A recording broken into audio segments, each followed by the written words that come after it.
students, this is Richa Agrawal. Today I am here to take a new topic of 9th class biology, chapter 6 tissue. Now let's start the new chapter of tissue. First of all, tissue के बारे में पढ़ने से पहले हमें पता होना चाहिए टिश्यू बनता कैसे है, टिश्यू है क्या, टिश्यू होता क्या है। ये सब चीजें अगर हमें पता होंगी तो हमें चैप्टर को समझने में बहुत आसानी हो जाएगी। उसके लिए सबसे पहले मैं आपको बता देती हूँ टिश्यू है क्या। Tissue is a group of cells which are origin from a same place, function and structure. यानी कि टिश्यू वो सेल का वो ग्रुप है जो किससे होता है, सेम ओरिजिन से, यानी कि सेम प्लेस से होता है, सेम स्ट्रक्चर में सेम होता है और वो एक साथ मिलकर फंक्शन भी करते हैं, यानी कि सेम फंक्शन को परफॉर्म करता है। जैसे कि देखिए मैंने यहाँ एक डेफिनेशन भी दी है, the group of cells that have a common origin, shape, structure and function is called tissue. यानी कि सेल्स का वो ग्रुप जो ओरिजिन है कि सेम प्लेस पर होता है, सेम शेप में होता है और उसका स्ट्रक्चर भी जो होता है वो सेम होता है और एज वेल एज उसका जो फंक्शन होते हैं जब वो एक साथ मिल जाते हैं तो फंक्शन भी सेम परफॉर्म करते हैं, उसको हम कहते हैं टिश्यू। ऐसा नहीं कि group of cell is called tissue, a group of cell is not called tissue, क्योंकि जो सेम ओरिजिन से होगा, जिसका स्ट्रक्चर सेम होगा, जो एक साथ मिलकर सेम फंक्शन को परफॉर्म करेंगे, उसको उस सेल के ग्रुप को हम टिश्यू कहते हैं। ठीक है। Now tissue is defined as, question आता है व्हाट इज टिश्यू, टिश्यू क्या है, तो हम टिश्यू को कैसे डिफाइन करेंगे। Tissue is defined as the group of a cell that have a common origin, shape, structure and function is called tissue. यानी कि वो सेल्स का ग्रुप जो सेम ओरिजिन से होता है, सेम स्ट्रक्चर में होता है और एक साथ मिलकर सेम फंक्शंस को परफॉर्म करते हैं, उसे हम टिश्यू कहते हैं। अब बात आती है ऑर्गेनिज्म में। भाई मैंने आपको इससे प्रीवियस चैप्टर्स में मैंने आपको पढ़ाया है कि जो आपके ऑर्गेनिज्म हैं वो 2 टाइप्स के थे। First of all unicellular and second is multicellular. Unicellular means जिन ऑर्गेनिज्म में सिंगल सेल प्रेजेंट होती है और मल्टीसेलुलर मीन्स जिन ऑर्गेनिज्म में मोर देन 1 सेल्स प्रेजेंट होती है और कॉल्ड मल्टीसेलुलर सेल। अब बात आती है जो यूनिसेलुलर सेल्स हैं उसमें सेल्स का ग्रुप कहाँ से आएगा, मैम वो तो सेम एक ही सेल के बने होते हैं। तो यूनिसेलुलर ऑर्गेनिज्म में सिंगल सेल जो होती है, जैसे मैंने आपको प्रीवियस वीडियो तो प्रीवियस चैप्टर में बताया था, सिंगल सेल जो होती है वो उनकी बॉडी के पूरी लाइफ के वाइटल फंक्शंस को परफॉर्म करती है। कि एक सिंगल सेल ही सारे फंक्शंस परफॉर्म करती है, चाहे रेस्पिरेशन हो, डाइजेशन हो, एक्सक्रीशन हो, रिप्रोडक्शन हो, कुछ भी हो, कोई भी प्रोसेस हो, वो किसके द्वारा परफॉर्म की जाती है, एक सिंगल सेल के द्वारा। बट अब बात आती है इन मल्टीसेलुलर ऑर्गेनिज्म में। मल्टीसेलुलर ऑर्गेनिज्म में जो आपका सेलुलर स्ट्रक्चर होता है वो कैसा होता है, मोर देन 1 सेल्स, यानी कि उनमें एक से ज्यादा सेल्स प्रेजेंट होती है, यानी कि सेल्स का एक ग्रुप प्रेजेंट होता है।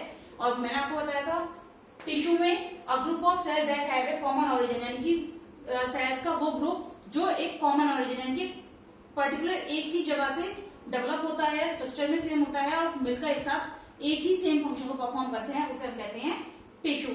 तो मल्टीसेलुलर ऑर्गेनिज्म में बहुत सारी सेल्स होती हैं, they have a millions of cells, they have a millions of cells which are grouping to make tissue, जो ग्रुपिंग बनाकर एक टिश्यू बनाती हैं और ये टिश्यू जो होता है वो क्या करता है, वो स्पेशलाइज्ड फंक्शन को परफॉर्म करता है। तो जैसे मल्टीसेलुलर ऑर्गेनिज्म में जो मिलियंस ऑफ सेल हैं वो ग्रुपिंग करके टिश्यू बनाती हैं और ये टिश्यू क्या करता है, एक स्पेशलाइज्ड फंक्शन को परफॉर्म करता है। जैसे एग्जांपल के तौर पर आप ले सकते हैं ह्यूमन बीइंग्स। ह्यूमन बीइंग्स में मसल सेल्स जो होती हैं वो रिलैक्स और कॉन्ट्रैक्शन करती हैं, किसके लिए, ताकि हम मूवमेंट कर सकें। ह्यूमन बीइंग्स में मसल सेल्स प्रेजेंट होती हैं लोकोमोशन में हेल्प करने के लिए, वो कॉन्ट्रैक्ट और रिलैक्स करती हैं, जिससे ह्यूमन बॉडी में लोकोमोशन है कि मूवमेंट होता है। तो जो आपका मसल सेल्स है, यानी कि group of muscles is called tissue. ये टिश्यू क्या करेगा, ये कॉन्ट्रैक्ट और रिलैक्स करेंगे, यानी कि इसकी जो टिश्यूज होंगे मसल्स के क्या करेंगे, कॉन्ट्रैक्ट और रिलैक्स करेंगे एक दूसरे के साथ। क्या होगा, ह्यूमन बॉडी में मूवमेंट डेवलप होगा, जिसकी हेल्प से ह्यूमन बॉडी लोकोमोट कर पाती है, यानी कि चल फिर पाती है। ये आपका एग्जाम्पल हो गया। ओके, नाउ नेक्स्ट, अब इसके बाद आता है हमारा यूनिसेलुलर, मल्टीसेलुलर हो गया। इसके बाद हमारा नेक्स्ट टॉपिक आएगा डिवीजन ऑफ लेबर। उसके लिए पहले मैं आपको ये सब चीजें एक बार दोबारा से बता देती हूँ। टिश्यू को हम डिफाइन कैसे करेंगे, tissue is defined as a group of cells that have a common origin, shape, structure and perform a same function is called tissue. Now unicellular organism, it having only a one single cell, so its It's all vital activities are performed by a single cell. Now, in multicellular organisms have a more than one cells, and each group of cell to group and make a tissue, and these tissue perform a specialized function is called in multicellular organisms. Example के तौर पर in human beings a group of muscles make a muscles tissue which help in the movement and locomotion of the human beings. Now next topic is division of labor. Now student next topic is division of labor. Division of labour क्या है, मैंने आपको बताया था कि जो sales उन sales के ग्रुप से टिश्यू बनता है, तो और मल्टी सेलुलर सेल्स में ही टिश्यूज का ग्रुप प्रेजेंट होता है। तो ये बात क्लियर हो जाती है, जहां पर टिश्यू प्रेजेंट होंगे वहीं पर ये डिवीजन ऑफ लेबर भी होगा। इसको मैं आपको शब्द को इन वर्ड को टर्म को वर्ड्स में तोड़कर बता देती हूँ, ब्रेक करके बता देती हूँ। जैसे डिवीजन मीन्स भाग करना, ठीक है। दूसरा लेबर मीन्स वर्क, ठीक, यानी कि काम को बांट देना, भाग करना या बांटना। जैसे आप एग्जांपल के तौर पर समझ सकते हैं, घर में अगर 3 भाई बहन होते हैं तो क्या होता है, मदर जो होती है वो तीनों भाई बहनों में इक्वल वर्क को डिस्ट्रीब्यूट कर देती है। जैसे कि आज आपको ये करना है, आज आप इसको पढ़ाओगे या आज आप ये चीज पढ़ोगे। जैसे आपके स्कूल्स में है, स्कूल्स में आपका जो एजुकेशन का जो वर्क होता है, जो शिक्षा का वर्क है, काम है, रोज का जो सब्जेक्ट्स हैं, वो आपके इस तरह से डिवाइडेड होते हैं कि हर एक जो सब्जेक्ट है वो इक्वली वर्क उसका कंप्लीट होता जाए। ऐसा नहीं कि आपके पहले सारे साइंस के पीरियड लगा देते हैं, फिर उसके बाद सारे मैथ्स के पीरियड, ऐसा होता है क्या? नहीं होता। तो क्या करते हैं कि वो इस तरह से उनको डिवाइड किया जाता है कि वो इक्वली सारे वर्क जो हमारी जो शिक्षा है वो प्रॉपरली चलती है। जैसे हम पहले प्रेप में पढ़ते हैं, प्रेप के बाद प्रेप सेकंड में आते हैं, फिर फर्स्ट, फिर सेकंड, फिर थर्ड, इस तरह से हम क्लास वाइज क्लास पढ़ते जाते हैं, ठीक है। इसी तरह से डिवीजन ऑफ लेबर जो होता है, ये डिफरेंट ग्रुप ऑफ सेल्स जो होती हैं, यानी कि सेल्स का जो ग्रुप होता है तो वो डिफरेंट फंक्शंस को परफॉर्म करता है। जैसे किसी एक जगह से का कोई ग्रुप है, मानकर चलिए कि आपके हाथ की जो सेल्स हैं, ठीक है, ये आपके हाथ की सेल्स हैं। जैसे आप देख रहे हैं मेरा हाथ, इस हाथ की जो सेल्स हैं वो क्या फंक्शन करती हैं? हमारे हैंड का फंक्शन क्या है? चीजों को ग्रैब करना और होल्ड करना। तो इस पर्टिकुलर एरिया की जो मसल्स हैं वो सेम फंक्शन परफॉर्म करेंगे, यानी कि ग्रैब करना एंड होल्ड करना, किसी भी चीज को होल्ड करना या किसी भी चीज को खींचना। तो ये एक फंक्शन करती है। क्या हमारे पैर इस फंक्शन को कर पाते हैं? नहीं। हमारे माउथ की जो मसल्स हैं वो क्या करती हैं? फूड को और वाटर को ड्रिंक करना, फूड को च्यू करके स्वेलअप करना।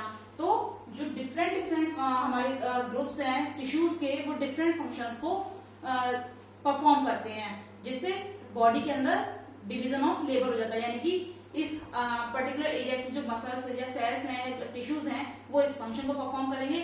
इस पर्टिकुलर एरिया के जो टिश्यूज हैं वो इस फंक्शन को परफॉर्म करेंगे, जिससे क्या होता है, किसी भी ऑर्गेनिज्म की बॉडी की सेल्स के ऊपर वर्कलोड नहीं पड़ता है। अगर मैं आपसे कहूं कि नहीं, आपको एक ही साल में आपको थर्ड, फोर्थ, फिफ्थ, तीनों क्लासेस कंप्लीट करनी है, कैन यू डन? नहीं ना, नहीं कर पाओगे। क्यों? क्योंकि आपके ऊपर एकदम से बर्डन आ जाएगा। तो क्या होगा, आप 3 इयर्स में third, fourth, fifth easily cross कर लोगे और बहुत अच्छे से कर लोगे। आप अपने आप को डेवलप कर लोगे उस चीज के लिए धीरे धीरे। उसी तरह से हमारी बॉडी के जो टिश्यूज होते हैं वो अपने आप को डेवलप कर लेते हैं, जिसके तो ये जो डिवीजन ऑफ लेबर है मल्टी सेलुलर ऑर्गेनिज्म में, इसका बहुत ज्यादा इंपॉर्टेंस होता है। क्यों? क्योंकि सेल्स के ऊपर, किसी भी ऑर्गेनिज्म की सेल्स के ऊपर वर्कलोड को कम कर देता है। नेक्स्ट होता है इंपॉर्टेंस ऑफ टिश्यूज। अब किसी भी ऑर्गेनिज्म की बॉडी में टिश्यूज की इंपॉर्टेंस क्या है? टिश्यू क्यों इंपॉर्टेंट है? भाई हम जानते हैं कि मल्टी सेलुलर ऑर्गेनिज्म में टिश्यूज प्रेजेंट होते हैं। मल्टी सेलुलर ऑर्गेनिज्म में मिलियंस ऑफ सेल्स प्रेजेंट हैं। तो क्या होगा, मिलियंस ऑफ सेल्स प्रेजेंट है तो हर एक फंक्शन एक सेल के द्वारा तो होगा नहीं। तो वो सेल्स क्या करती है, पर्टिकुलर एरिया की सेल्स होती है वो ग्रुप बना लेती है और फंक्शंस को डिवाइड कर लेती हैं। कि जैसे किडनी का जो फंक्शन है वो केवल फिल्ट्रेशन करने का है, किडनी फिल्ट्रेशन करेगी। स्टोमक का जो फंक्शन है वो फूड को चर्न करने का है, वो फूड को ही चर्न करेगा। इंटेस्टाइन का जो फंक्शन है वो क्या है कि वो डाइजेशन का प्रोसेस करेगा तो वो डाइजेशन की प्रोसेस करेगा। अब ऐसा तो नहीं कि स्टोमक का फंक्शन भी डाइजेशन करना भी है, चर्न करना भी, तो क्या होगा, स्टोमक के ऊपर लोड पड़ जाता है इससे। तो क्या, तो इंपॉर्टेंस क्या है टिश्यूज की, formation of tissue develop division of labour. जब टिश्यूज का फॉर्मेशन होता है तो डिवीजन ऑफ लेबर जो होती है वो डेवलप होने लगती है, यानी कि पर्टिकुलर एरिया की। मानकर चलिए कि किसी के घर में बहुत सारे मेंबर, फैमिली मेंबर्स हैं, तो क्या केवल एक ही पर्सन वर्क करता है, नहीं ना, हर एक पर्सन को अलग अलग वर्क दे देता है कि तुम ये वर्क करोगे, तुम ये वर्क करोगे, तुम ये वर्क करोगे। इससे क्या होगा, वर्क भी इजीली खत्म हो जाता है और किसी को बहुत ज्यादा थकान, टायर्डनेस भी फील नहीं होती है। तो जो टिश्यूज का इंपॉर्टेंस है उसमें पहला आता है आपका कि formation of tissue develop division of labour. Tissues का जैसे जैसे फॉर्मेशन होता है डिवीजन ऑफ लेबर बढ़ता जाता है। नेक्स्ट आता है सेल्स का जो फॉर्मेशन होता है, तो सेल्स जो होती है वो एक पर्टिकुलर एरिया की सेल्स ग्रुप बना लेती हैं जिससे टिश्यूज बनते हैं, और जो टिश्यूज होते हैं उनसे ऑर्गन्स बनते हैं, और जब ऑर्गन्स अपने आप को ग्रुप में कन्वर्ट टुगेदर कर लेते हैं तो organs work together is called organ system, and the organ system work together, this is make a organism. तो ये क्या बनाता है, ऑर्गेनिज्म बनाता है। नेक्स्ट आता है tissue reduce the load of workload on individual या ऑर्गेनिज्म। टिश्यूज जो होते हैं वो किसी भी ऑर्गेनिज्म की सेल्स पर वर्कलोड को कम कर देते हैं। जैसे मैंने भी आपको एक एग्जांपल दिया था, किसी के घर में मानकर चलिए 5 से 7 लोग हैं, तो क्या एक ही पर्सन होगा जो सारे काम को परफॉर्म करेगा, नहीं, क्या होगा, वर्कलोड को डिस्ट्रीब्यूट कर दिया जाएगा कि आज आप ये काम करेंगे, आज आप ये काम करेंगे, आज आपकी मम्मा खाना बनाएंगी, पापा बाहर से पैसे कमा कर लाएंगे, आप पढ़ाई करोगे, ठीक है ना। तो ये डिफरेंट फंक्शंस हैं जो अलग अलग लोगों को बांट दिए जाते हैं। इसी तरह से जो टिश्यूज होते हैं वो सेल्स के जो वर्कलोड है उसको डिवाइड कर लेते हैं और इजीली सब में डिस्ट्रीब्यूट कर देते हैं, जिससे किसी भी ऑर्गेनिज्म की सेल पर वर्कलोड नहीं पड़ता है। नेक्स्ट है it helps to develop the higher chances of survival, यानी कि जो डिवीजन ऑफ लेबर है, जब टिश्यूज का फॉर्मेशन होता है, तो जब टिश्यूज का फॉर्मेशन होता है तो जैसे जैसे टिश्यूज का फॉर्मेशन होता है तो उनकी एफिशिएंसी पावर भी इंक्रीज होती है। जब एफिशिएंसी पावर इंक्रीज होती है तो उनमें सर्वाइवल के चांसेस भी इंक्रीज हो जाते हैं।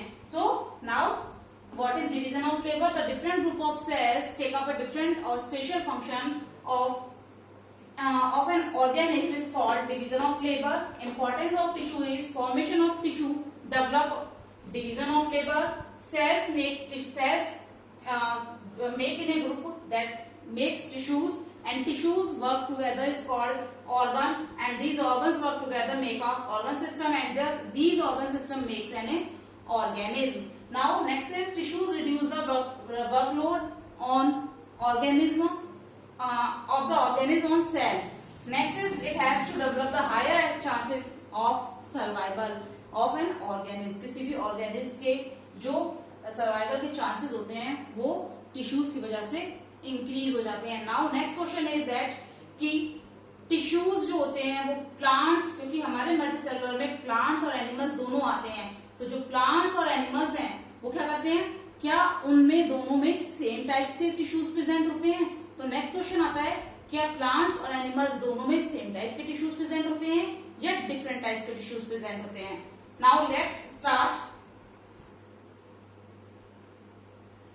The next question is are plants and animals made up of same type of tissues, क्या प्लांट्स और एनिमल्स दोनों ही सेम टाइप के टिश्यूज से बने होते हैं। That answer is no, because जैसा कि हम सभी जानते हैं प्लांट्स और एनिमल्स दोनों में बहुत ज्यादा डिफरेंस है। प्लांट्स मूव नहीं कर पाते हैं जबकि एनिमल्स मूव करते हैं। इसी तरह से बहुत सारे ऐसे फंक्शंस होते हैं जो प्लांट्स की बॉडी में नहीं होते लेकिन ह्यूमन बीइंग्स या अदर ऑर्गेनिज्म की बॉडी में परफॉर्म होते हैं। सो पहले हम लेते हैं differences between the plants and animal tissues में। प्लांट्स की जो टिश्यूज है किस तरीके के होते हैं। First of all plant tissues is supportive tissues and provide mechanical strength. जो प्लांट टिश्यूज होते हैं वो नेचर में सपोर्टिव होते हैं और प्लांट को मैकेनिकल स्ट्रेंथ प्रोवाइड कराते हैं, क्योंकि प्लांट्स के अंदर क्या होता है, लोकोमोशन की प्रोसेस नहीं होती है, जिससे एक्सटर्नल एनवायरमेंट को प्लांट को अपने आप को बचाने के लिए मैकेनिकल स्ट्रेंथ की जरूरत होती है।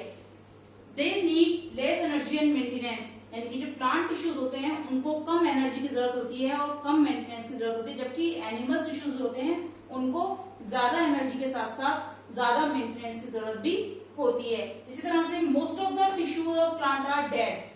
प्लांट्स के बहुत सारे टिश्यूज डेड होते हैं, जबकि जो एनिमल्स हैं उनमें जितने भी टिश्यूज होते हैं वो लिविंग होते हैं। जबकि प्लांट्स में certainly most of the tissues are dead, but in growing regions the tissues are living. जो ग्रोइंग रीजन्स होते हैं प्लांट के, वहां पर टिश्यूज लिविंग होते हैं, बट अदरवाइज प्लांट्स के हर पार्ट में टिश्यूज डेड टिश्यूज प्रेजेंट होते हैं. नेक्स्ट इज प्लांट में जो ग्रोथ होती है वो सर्टेन यानी कि लिमिटेड होती है और सर्टेन रीजन्स पर होती है, यानी कि पर्टिकुलर रीजन पर ही होती है.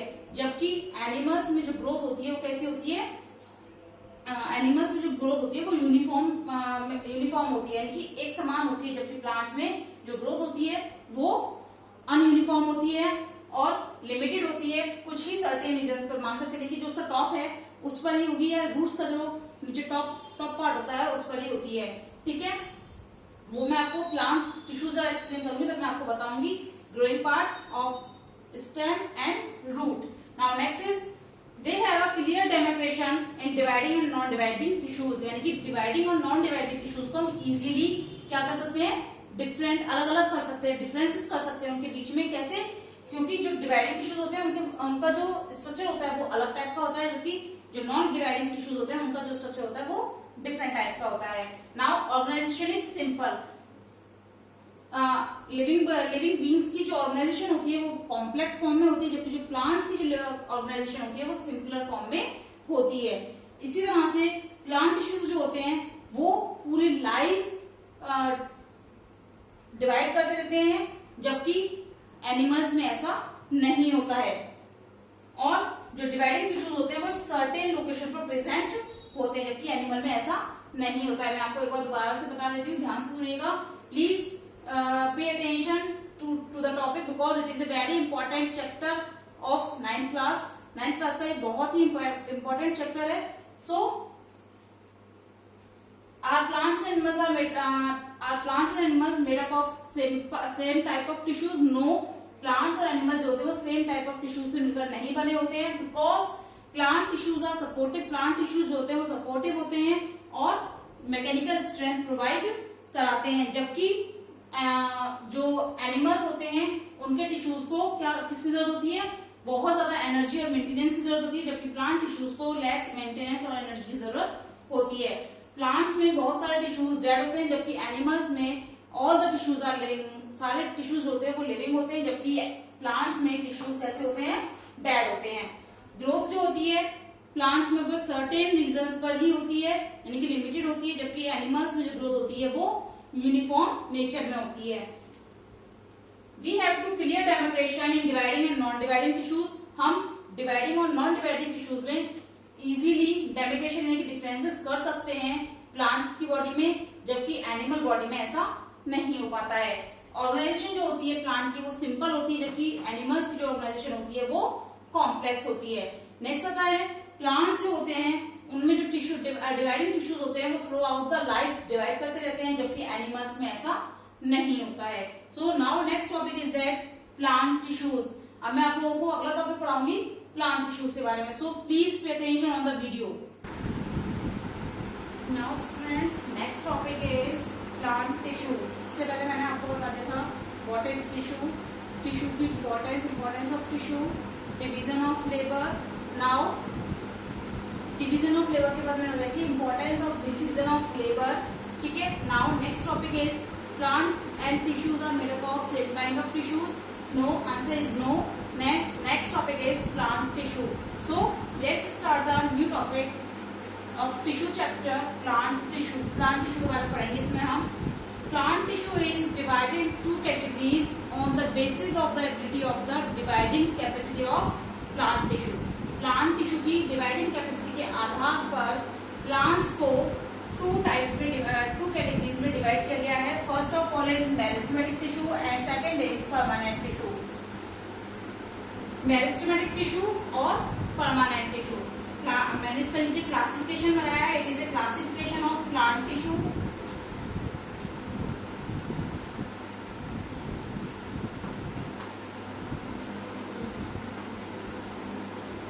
प्लांट टिश्यू का classification it is very important because it is asking each and every time in exam में ये हर बार पूछा जाने वाला क्वेश्चन है. So pay attention on this topic.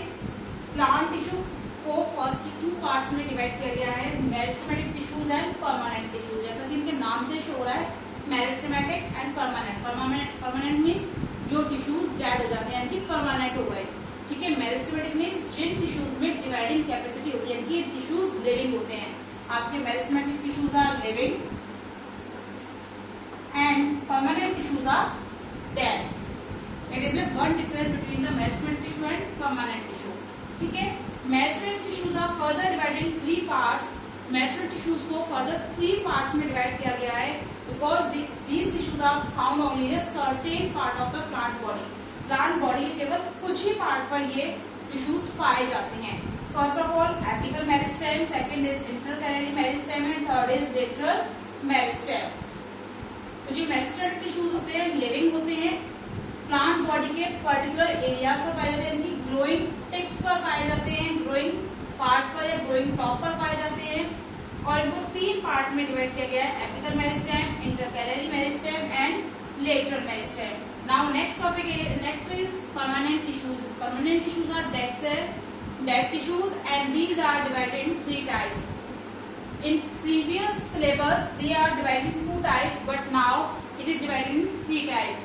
Simple permanent tissue, complex permanent tissue and special permanent tissue. Special permanent tissues are this topic is added now last year in your syllabus. Okay, in the previous syllabus it is not present in your syllabus. First of all we are discussing about the simple permanent tissue. Simple permanent tissues are divided in 2 types. Simple permanent tissues को 2 types में divide किया गया है. Firstly supportive tissues and second is protective tissue. Supportive से आपको पता चलेगा यानी कि जो प्लांट को सपोर्ट प्रोवाइड कराते हैं उन्हें हम सपोर्टिव टिश्यू कहते हैं और जो प्लांट सेल को प्रोटेक्शन प्रोवाइड कराते हैं these are called protective tissue and it is a part of the simple permanent tissue.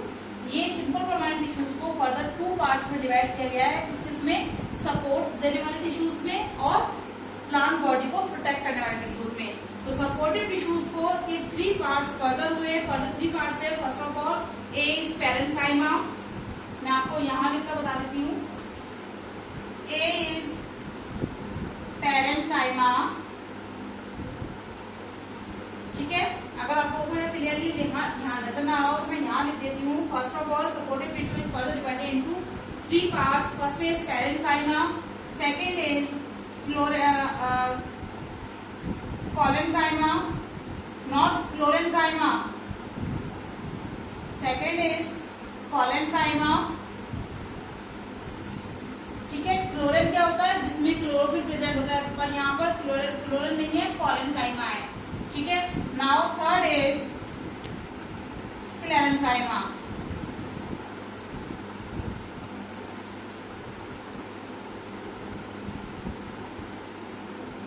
Parenchyma, collenchyma and sclerenchyma, जिसमें से ये 2 सेट टिश्यूज जो होते हैं वो लिविंग होते हैं but this tissue is dead. और इस टिश्यूज को आपने भी देखा होगा, बहुत इजीली देखा होगा। अगर आप लोग बादाम खाते हो या अखरोट खाते हो तो उसकी जो कवरिंग आउटर कवरिंग होती है it is made up of sclerenchyma. The husk of coconut is also made up of sclerenchyma tissue, यानी कि कोकोनट यानी नारियल के ऊपर जो छिलका प्रेजेंट होता है रेशे फाइबर्स के रूप में या अंदर एक वेसल के रूप में, it is made up of sclerenchyma, जिसके बारे में आप आगे पढ़ेंगे। Now next is protective tissue. Protective tissue किसे कहते हैं? जो प्लांट बॉडी को प्रोटेक्शन प्रोवाइड कराता है उसे हम कहते हैं protective tissue. Protective tissues are made up of 2 parts, epidermis and cork. Epidermis यानी कि प्लांट की आउटर लेयर और सेकेंड इज कोर, यानी कि जो एपिडर्मिस है वो लिविंग हो भी सकती है लेकिन जो कोर होती है वो डेड ही होती है। Now next tissue is complex permanent tissue. Complex permanent tissue is further divided in 2 parts, xylem and phloem. जैसा कि आप देख रहे हैं जो मैंने लिखा है, कॉम्प्लेक्स परमानेंट टिश्यू को 2 पार्ट्स में डिवाइड किया गया, xylem and phloem. And xylem and phloem each type of have 4 elements. ये दोनों जो टिश्यूज होते हैं इनमें 4 एलिमेंट्स और प्रेजेंट होते हैं जो प्लांट में कंडक्शन को हेल्प करते हैं, यानी फूड और वाटर के कंडक्शन में हेल्प करते हैं। जाइलम एंड फ्लोएम, जब ये दोनों टिश्यूज मिल जाते हैं, यानी कि जब जाइलम और फ्लोएम दोनों मिलकर एक साथ वर्क करते हैं, then these tissues are called conducting tissues या वस्कुलर बंडल्स। सॉरी स्टूडेंट, यानी कि जब जाइलम और फ्लोएम को हम एक साथ बुलाते हैं, कंबाइंड स्टेट में कॉल करते हैं, that is called vascular bundles या conducting tissues. Now next is permanent tissue का थर्ड पार्ट है स्पेशल परमानेंट टिश्यू, जो कि अभी आपके सिलेबस में नया ऐड हुआ है। इसमें 3 टाइप्स के टिश्यूज प्रेजेंट हैं, लैक्टिसिफेरस, ग्लैंडुलर एंड हाइड्रोपोड। यानी कि 3 टाइप्स के टिश्यूज हैं। लैक्टिसिफेरस जिसमें लैक्टिक यानी कि मिल्क के रूप में प्लांट से सीक्रेशन होता है। ग्लैंडुलर टिश्यूज जो ग्लैंड की फॉर्म में होते हैं, एंड हाइड्रोपोड ये आपको मैं आगे डिस्क्राइब करूंगी। नाउ एक बार फिर से इसको एक्सप्लेन कर लीजिए, समझ लीजिए। प्लांट टिश्यूज को 2 कैटेगरीज में डिवाइड किया गया है on the basis of division ability. Division ability के आधार पर 2 कैटेगरीज में प्लांट टिश्यू डिवाइड किए गए हैं। First is meristematic tissue and second is permanent tissue. It is a classification of plant tissue. Plant tissue को 2 पार्ट्स में divide किया गया है, meristematic tissue and permanent tissue. And the meristematic tissue is the living tissues and permanent tissues are the dead tissues. Meristematic tissues are further divided in 3 types, apical meristem, intercalary meristem and third is lateral meristem. आपका meristematic tissue यहीं पर खत्म हो जाता है। इसमें next आता है आपको परमानेंट टिश्यू। परमानेंट टिश्यू जो होते हैं उनको 3 पार्ट्स में डिवाइड किया गया है, simple permanent tissue, complex permanent tissue and special permanent tissue. Simple permanent tissue की बात करते हैं हम पहले। सिंपल परमानेंट टिश्यू को फर्दर 2 पार्ट्स में डिवाइड किया गया है। First is supportive tissue and second is protective tissue. Supportive tissue को फर्दर 3 पार्ट्स में डिवाइड किया गया है, parenchyma, collenchyma and sclerenchyma tissue. Now protective tissue means जो प्लांट बॉडी को प्रोटेक्शन प्रोवाइड कराते हैं, जो टिश्यूज प्लांट बॉडी को प्रोटेक्शन देते हैं, वो है आपके epidermis and core. Now next is complex permanent tissue, यानी कि कॉम्प्लेक्स जिनका स्ट्रक्चर थोड़ा सा कॉम्प्लेक्स होता है अदर देन टिश्यूज, तो वो है आपके जाइलम एंड फ्लोएम। जाइलम और फ्लोएम को जब हम कंबाइंड स्टेट में कॉल करते हैं, that is called vascular bundles और कंडक्टिंग टिश्यूज। क्यों कंडक्टिंग टिश्यूज क्यों कहते हैं? क्योंकि ये प्लांट में फूड और वाटर का कंडक्शन करते हैं, ट्रांसपोर्टेशन करते हैं। Now next is special permanent tissue. Special जैसे आप समझ रहे हैं, स्पेशल मीन्स जो स्पेशल फंक्शंस को परफॉर्म करते हैं। लैक्टिसिफेरस में जो प्लांट से वेस्ट मटेरियल के रूप में मिल्क निकलता है, ग्लैंडुलर शेप में होते हैं, ग्लैंड की फॉर्म में होते हैं, ट्यूबलाइक स्ट्रक्चर की फॉर्म में होते हैं, जिनसे मिल्क निकलता है। ग्लैंडुलर से जिनसे गम्स, रेजिन्स सीक्रेट होते हैं। और नेक्स्ट आते हैं हाइड्रोपोड। तो ये आपके प्लांट टिश्यूज हैं, जिसके बारे में हम आगे डिटेल में पढ़ेंगे। ठीक है स्टूडेंट्स, अगर इसमें कोई भी चीज आपको समझ में नहीं आई हो please comment to me on my comment box. Video के कमेंट बॉक्स में जरूर बताइएगा। Okay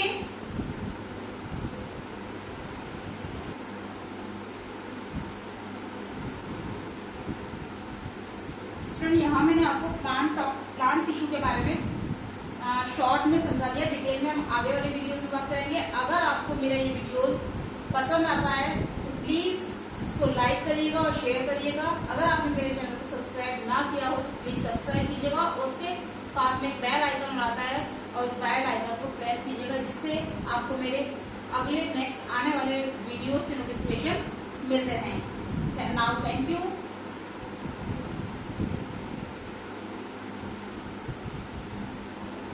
Take care and stay home and stay creative.